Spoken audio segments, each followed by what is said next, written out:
Hey, everybody, welcome back. My name is Patrick. We're bringing you another weekly webinar, and today we're going to cover the highly controversial topic of selling exclusively in cash sales. Scrolling through Twitter last night, and this kind of came across my feed. So, I wanted to cover some basics in here, I should say, of cash sales for marketing. So, here's the pitfalls. Again, really, it comes down to three things for us. How much do you sell at one time? Where is the production? And how do you project your revenue? I think those are kind of the three big questions when making, strictly cash sales in your marketing plan. So again, how much are you going to sell? Are you going to sell 10 times at 10%? Are you going to sell 4 times at 25%? Are you going to only make 3 sales at 33% at a time?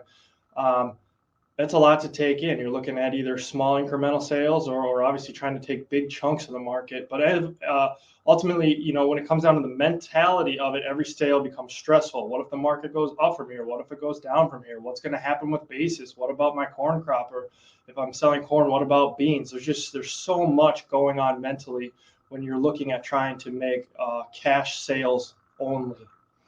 So now that second question, where is the production? The biggest concern we hear, especially right now in January, before we're even into planning, is, I can't forward sell because I'm worried about production. And it's a fair question or a fair comment to make. I mean, there's drought, you got insect bugs, you got too much rain, not enough rain, you can have hail.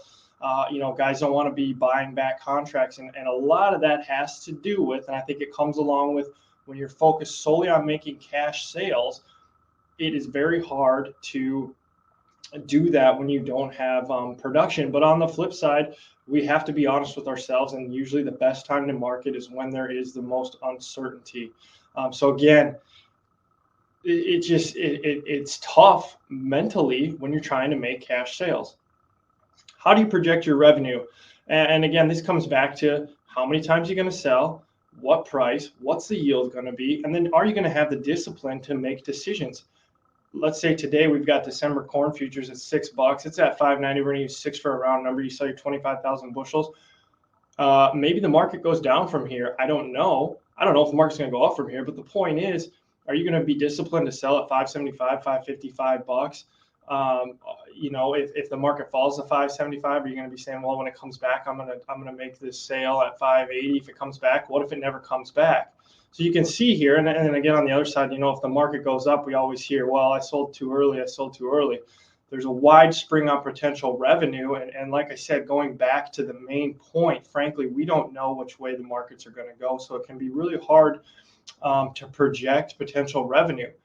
Taking it back to the mentality, that puts a lot of stress on farmers and operations when you just don't know where you're going to fall with those revenue numbers when you have to do inputs and put food on the table and buy groceries and everything else. Wrapping this thing all up, the bottom line, I think when you look at exclusive cash marketing, it can be really difficult for most operations. There's certain circumstances, certain situations, it's fine. But really, again, you got to look at there's little to no flexibility. Once you make that sale, everything is final. Like I said, keep in mind, this is exclusive cash. You're not re-owning, you're not buying puts. When you sell, it's final. It's hard to project revenue without knowing what your yield's going to be, how much you're going to sell at a time, and of course, where the market's going to be. It's really hard to project what your revenue is going to be. Basis is constantly moving. So again, overall, as we look at cash sales, our point, what is the cost of your mental capital when you go through this? And this is a picture of me and my daughter. And I think all of us, we all have families out there, and we have to consider when we're trying to figure out where these markets are going and making these cash sales, what is that cost of our attention with our family or with our hobbies and other things that go on in our lives besides just marketing. And so again, there's room, I don't want to blanket this out that you should never make a cash sale. That's not the point. But I think when guys are saying that they only make cash sales 100% of the time, I think that they're leaving opportunities on the table, and some of it might come at the cost more of mental opportunities than anything else. And there is a cost associated with that. So We'd love to hear your comments about this topic. It seems to always, get guys going. Of course, there is no right answer. Nothing is 100% efficient, but this was kind of, my angle on it. So again, leave us a comment. Let me know what you think. We've got a USDA report out here on Thursday, and we will be back with another webinar after that report, and we'll be sending out text alerts as well. So feel free to subscribe, like the video. Look forward to reading the comments. Have a great day.